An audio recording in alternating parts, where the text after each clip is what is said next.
দেশের কারাগারগুলোতে প্রতিনিয়ত বাড়ছে বন্দীদের চাপ। এরই মধ্যেই গাজীপুর জেলা কারাগার ঘিরে উঠেছে নানা অনিয়ম ও অবৈধ লেনদেনের অভিযোগ। এসব অভিযোগের কেন্দ্রে রয়েছেন কারারক্ষী আব্দুস সাত্তার। তার বিরুদ্ধে রয়েছে নিয়োগ বাণিজ্য, বন্দীদের বিশেষ সুবিধা ও পোস্টিং দেওয়ার নামে অর্থ লেনদেনের বিস্তর অভিযোগ। অর্থ লেনদেনের এমনই বেশ কয়েকটি কল রেকর্ড এসেছে কালবেলার হাতে।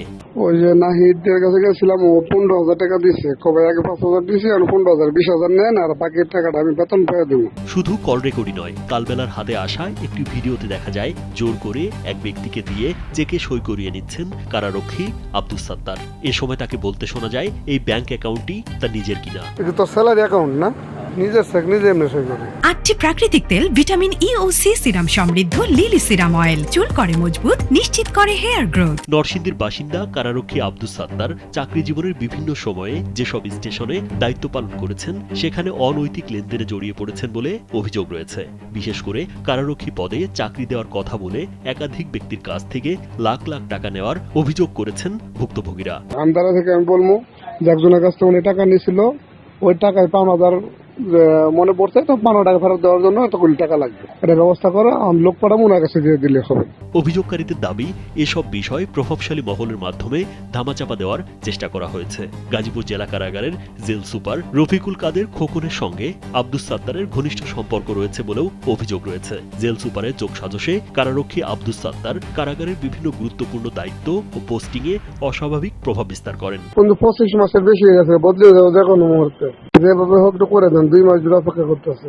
অফিস কল, সাক্ষাৎ কক্ষ, সিআইডি, মোবাইল, জেল সুপারের অর্ডারলি, কফি ক্যান্টিন, খাদ্য গুদাম ও আরপিকেট সহ বিভিন্ন গুরুত্বপূর্ণ পোস্টিংয়ে আব্দুস সাত্তারের প্রভাব রয়েছে। এসব পোস্টিং দেওয়ার এখতিয়ার তার না থাকলেও জেল সুপারের ঘনিষ্ঠজন হিসেবে তিনি এ ধরনের সিদ্ধান্তে প্রভাব রাখেন। ওই ছেলের নাম আলামিন, 134 আলামিন। আগে ছিল কাশিমপুর হাই সিকিউরিটি কারাগারে, বর্তমান নারায়ণগঞ্জ কারাগারে, বদলি যাবে কেরানীগঞ্জ কারাগারে। একটু দেন, এক্ষুনি অর্ডার করে দেবে 5 মিনিটের ভিতরে। ও ইচ্ছা করে অর্ডারগুলি দেরি করে। এমনকি কারাগারে থাকা রাজনৈতিক মামলার বন্দীদের বিশেষ সুযোগ সুবিধা দেওয়ার বিনিময়ে অর্থ লেনদেনের অভিযোগ রয়েছে তার বিরুদ্ধে। অভিযোগকারীদের দাবি এসব লেনদেন থেকে পাওয়া অর্থের একটি অংশ প্রভাবশালী কর্মকর্তাদের কাছে পৌঁছে দেওয়া হয়।